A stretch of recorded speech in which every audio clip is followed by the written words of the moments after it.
नमस्कार। एक समसामयिक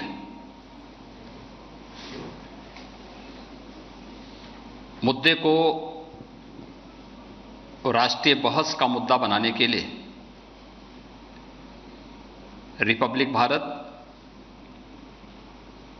और श्री अर्णव गोस्वामी जी को मैं हृदय से बधाई देता हूं। हम सब इस बात को जानते हैं, भारत का वैदिक उद्घोष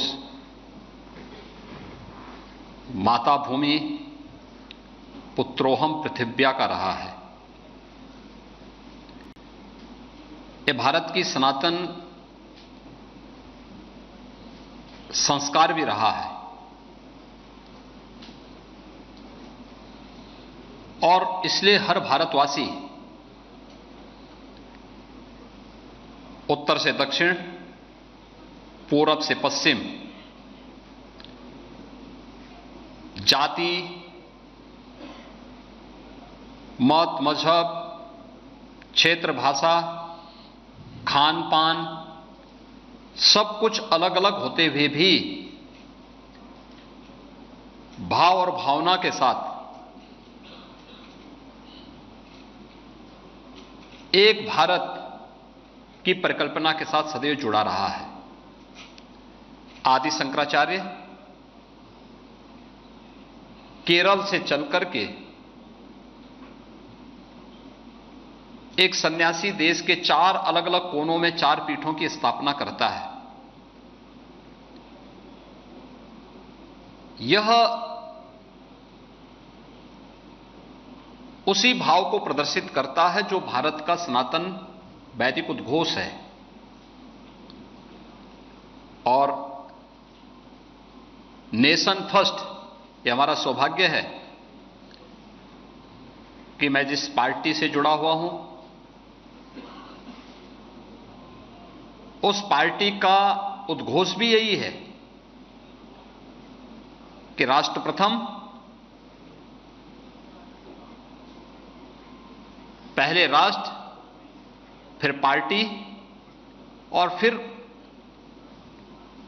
कोई अन्य, यानी परिवार उसके बाद आएगा। और रिपब्लिक भारत ने श्री अर्णव गोस्वामी जी ने भी आज इस कॉन्क्लेव का विषय राष्ट्र सर्वोपरि रखा है। याद रखना, अगर हम राष्ट्र सर्वोपरि के भाव के साथ कार्य नहीं कर सकते, इसका मतलब हमारा कोई स्वार्थ है, और जहां स्वार्थ होगा वहां परमार्थ नहीं हो सकता।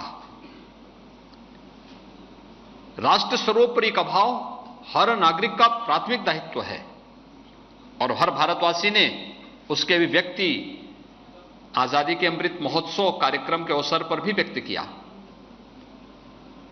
हम सब जानते हैं, प्रधानमंत्री जी ने देशवासियों का आह्वान किया कि हर घर तिरंगा फहरना है, और देखते ही देखते पूरे भारत के अंदर करोड़ों घरों के ऊपर भारत की आन मान और शान का प्रतीक तिरंगा लहराता हुआ दिखाई दिया। मुझे इस दौरान कई राज्यों में जाने का अवसर प्राप्त हुआ और मैंने देखा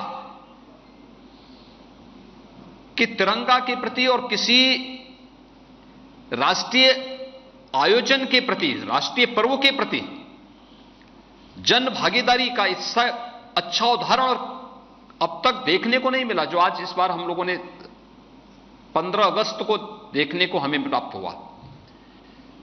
यह राष्ट्र सर्वोपरि के भाव को ही ध्यान में रख करके भारतवासियों ने अपने नेतृत्व के प्रति श्रद्धा का भाव व्यक्त करते हुए इसे प्रस्तुत किया। और मैं इस बात को मानता हूं